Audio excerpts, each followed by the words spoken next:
সঙ্গীত শিল্পী আসিফ আকবর সামাজিক যোগাযোগ মাধ্যমে নিয়মিতই নিজের মতামত ও অনুভূতি শেয়ার করেন। সম্প্রতি নিজের ভেরিফাইড ফেসবুক পেজে তিনি একটি দীর্ঘ পোস্টে অন্তর্বর্তী সরকারের কাছে 5টি দাবি জানিয়েছেন।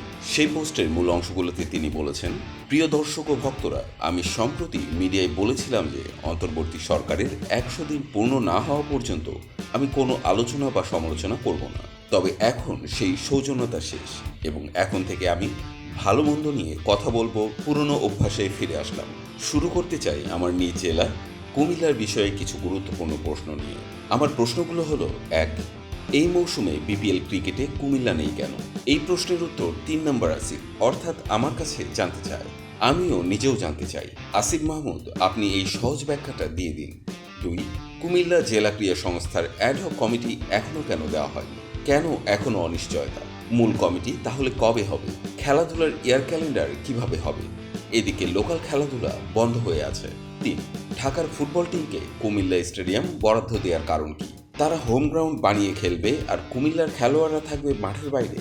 এটা কোন ধরনের যুক্তি? ক্রিকেট মৌসুম শুরু হয়ে গেছে, অথচ মাঠ দখল করেছে ঢাকার ক্লাব ফুটবল দল। কুমিল্লার খেলোয়াড় সৃষ্টিতে মহা প্রতিবন্ধক এই আত্মঘাতী সিদ্ধান্ত কেন?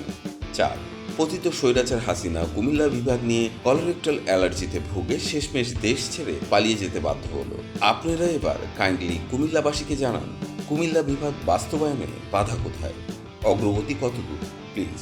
5, কুমিল্লা, ফেনী, চাঁদপুর, নোয়াখালী, লক্ষ্মীপুর, ব্রাহ্মণবাড়িয়া এই 6 জেলায় প্রবাসী আধিক্য বেশি। কুমিল্লা এয়ারপোর্ট পুনরায় চালু করার দাবি বহু আগে থেকেই সরব। আপনাদের পদক্ষেপ কি জানতে চাই। আসলে স্বাধীনতার পরে কুমিল্লা জেলাবাসী বিরাট নেতা মন্ত্রী পেয়ে শুধু তৃপ্তির ঢেকুর তুলেছে। মেডিকেল কলেজ আর কুমিল্লা বিশ্ববিদ্যালয় ছাড়া কাজের কাজ কিছুই হয়নি। কুমিল্লাবাসীর পক্ষ থেকে এই জরুরি প্রশ্নগুলোর উত্তর দিয়ে বাধিত করিবেন। এভাবেই আসিফ আকবর তার ফেসবুক পেজে কুমিল্লার বিভিন্ন ইস্যু নিয়ে নিজের প্রশ্ন ও দাবি তুলে ধরেন।